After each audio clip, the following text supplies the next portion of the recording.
America's most iconic comfort food has never actually been American.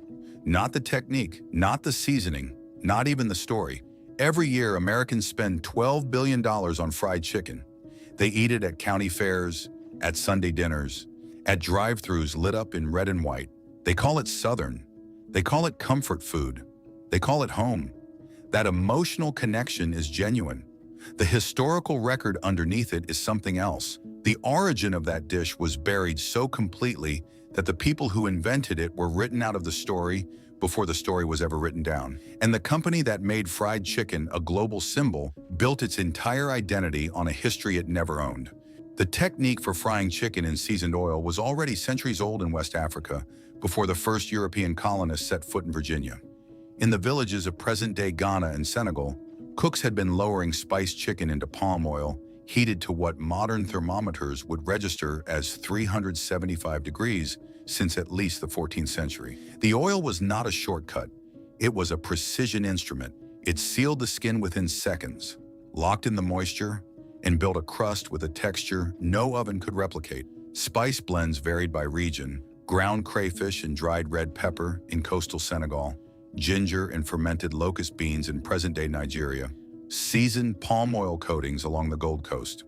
The method was consistent: high heat, rendered fat, controlled timing, and a spice profile built for full depth of flavor. This was not primitive cooking. It was culinary engineering, refined over generations and passed from mother to daughter in the smoke of open fires. That knowledge did not stay in West Africa. It crossed the Atlantic inside the people who were forced to cross it, and it arrived intact in the kitchens of the American South. The transatlantic slave trade delivered millions of West Africans to the American colonies between the 1600s and the early 1800s. They arrived without land, without legal identity, but they arrived with something their enslavers could not strip away: culinary memory, held in the body, inseparable from the people themselves. In the plantation kitchens of Virginia, Georgia, and the Carolinas, enslaved African women were put in charge of cooking for white households. The palm oil became lard. The fermented locust beans became black pepper and cayenne. The clay pots became cast iron skillets. But the fundamental architecture of the dish, seasoned protein lowered into hot fat at a precise temperature until a structural crust forms. That architecture did not change. It migrated intact. In 1824, Mary Randolph published The Virginia Housewife, one of the earliest American cookbooks. It contains a recipe for fried chicken that offers no origin and no explanation. The dish appears fully formed, as if it had always been there. Because for its readers, white Southern women managing plantation households, it had always been there. It had been there since the women they enslaved first cooked it. What was never recorded was the name of the woman who perfected it. The enslaved cook was among the most technically skilled people in those households. She controlled fat temperature by sound, the specific pitch of frying, and by sight, reading the color shift of the crust across minutes. She timed the cook without a clock. She fed governors and generals. And when those families recorded their heritage, the cookbooks, the diaries, the stories that became Southern culinary identity, her name did not appear. The dish appeared. And here's the detail that stops most people cold. The Scottish immigrants who settled in the American South in the 17th and 18th centuries did have a frying tradition, but it involved dry heat, minimal fat, and no seasoning. Their version produced a pale, unspiced result that food historians have described as closer to boiled than fried. The Scottish contribution is real but narrow, a comfort with frying protein. What they fried bore almost no resemblance to the final product.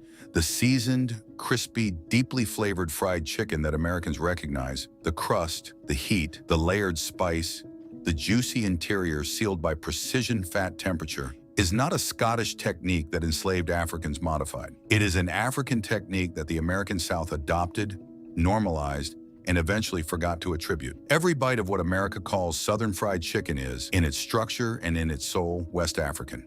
Which raises the question that the history books never ask. If that is true, how did the story get flipped, and who benefited when it did? After the Civil War, freed black women, many with no capital and no access to formal employment, turned to food vending as one of the few economic paths available. They sold fried chicken at railroad depots, at market stalls, at roadsides. It was one of the few foods white Southerners would buy from black vendors without hesitation, a detail that speaks to how deeply the dish had become associated with black hands. By the early 20th century, white-owned Southern restaurants absorbed what those women had built. They hired black cooks, centered the menu on fried chicken, and featured the food in their advertising. The cooks, again, did not appear. In 1930, Harlan Sanders began frying chicken at a service station in Corbin, Kentucky.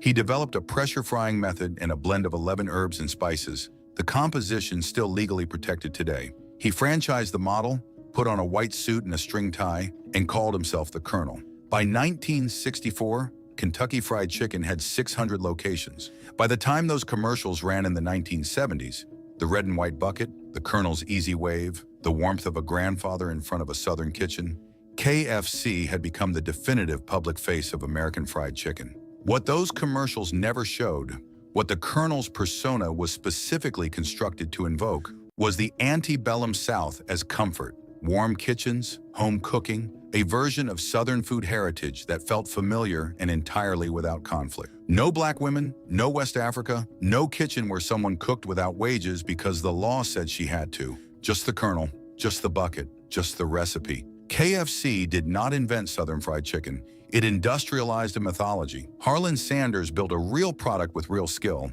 but the image he constructed, the Colonel, the Southern heritage, the proprietary recipe, erased the actual lineage of the dish. Through the ordinary mechanism of American commercial culture, take the product, leave behind the people, sell the story that makes the consumer feel good about the purchase. When a Southern white family in 1890 called fried chicken their heritage, they were not lying. They had eaten it their whole lives. Their grandmothers had served it on Sundays. The emotional truth was real. What they had not been given, or had not asked for, was an accounting of who built that comfort for them in the kitchen, without wages, without credit, without choice.